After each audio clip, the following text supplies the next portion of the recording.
I'm always intrigued by the comment sections.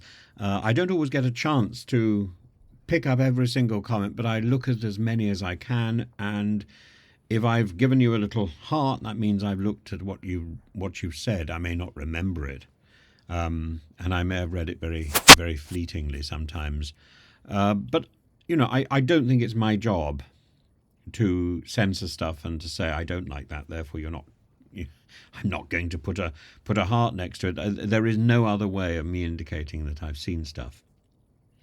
And Freddie says, personally, to me, none of this not so royal family and their family circle have ever done a full day's work, proper work.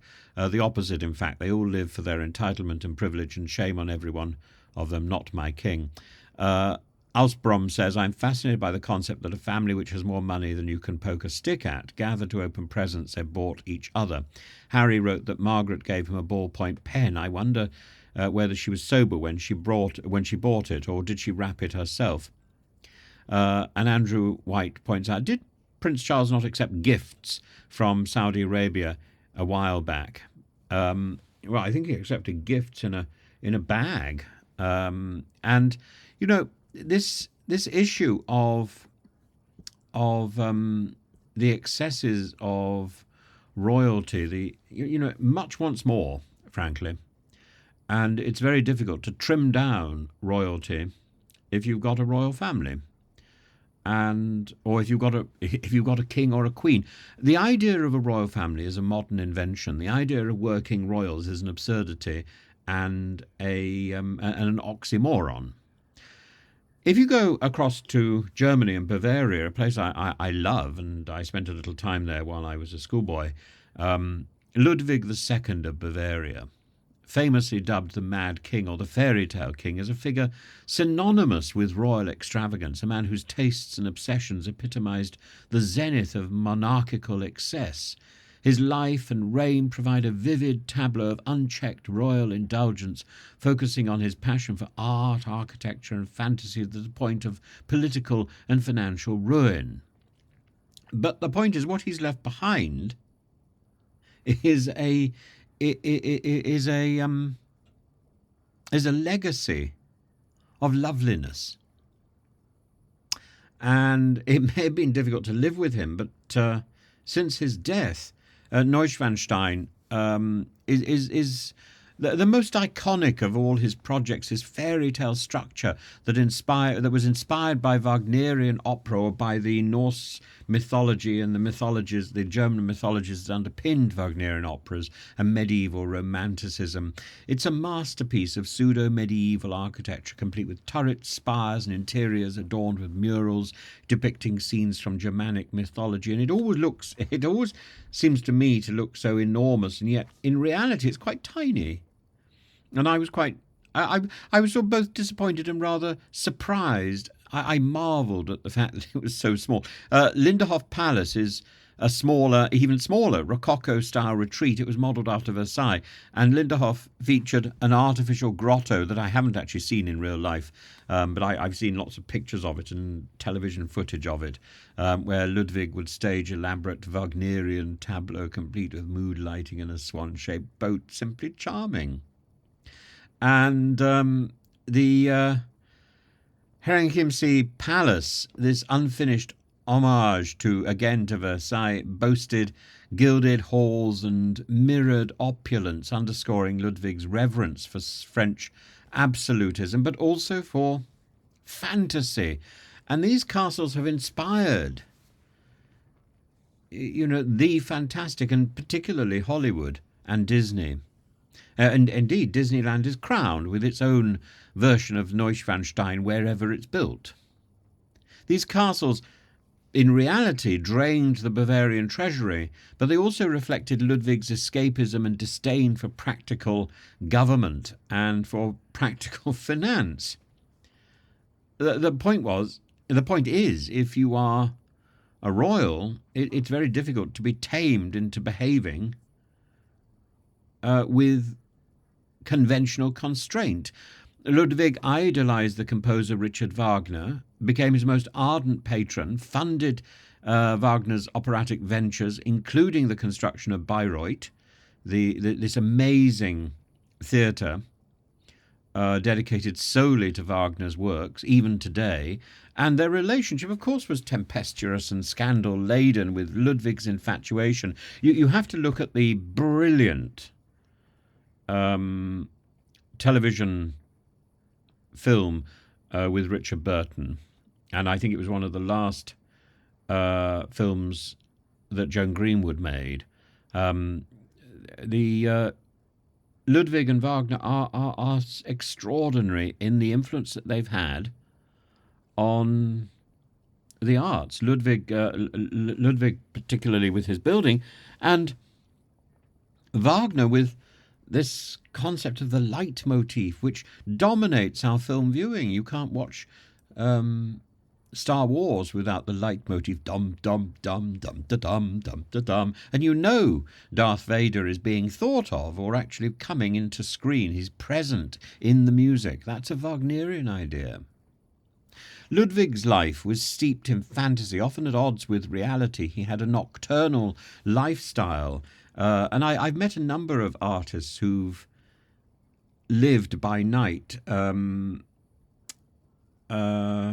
Elizabeth Jennings, the poet, who had rooms at the front of the house. I had rooms at the back of the house when I was in my second year at Oxford. It was extraordinary. We'd meet in the garden and sit and talk about poetry and meter and how she wrote with meter and then removed it, and these extraordinary insights into the creative process. But it was always at dusk.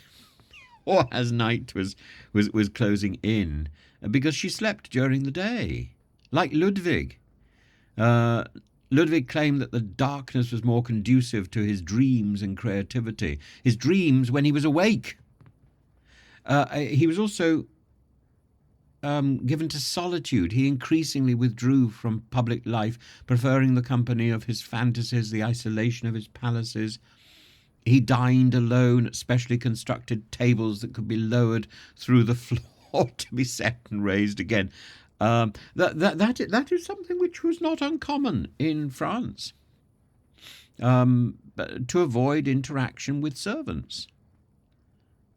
And his self-image lent towards the mythic. He styled himself as a modern incarnation of Parsifal, the Knight of the Holy Grail, and Lohengrin, Wagner's Swan Knight.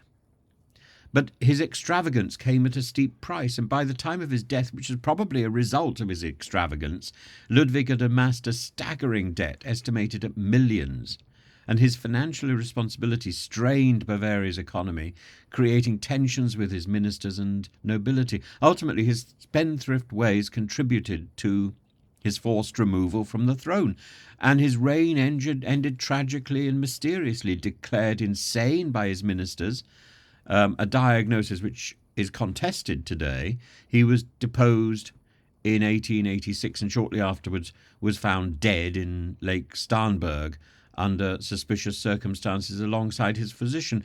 The true cause of their deaths remains one of history's great enigmas, and Ludwig's life remains a cautionary tale of unchecked monarchical excess, but also a reminder of the enduring allure of grandeur and imagination.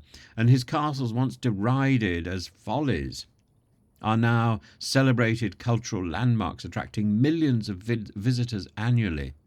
His legacy, while marked by ruin, is also one of unparalleled creativity and a testimony to the enduring power of dreams and imagination, and indeed of the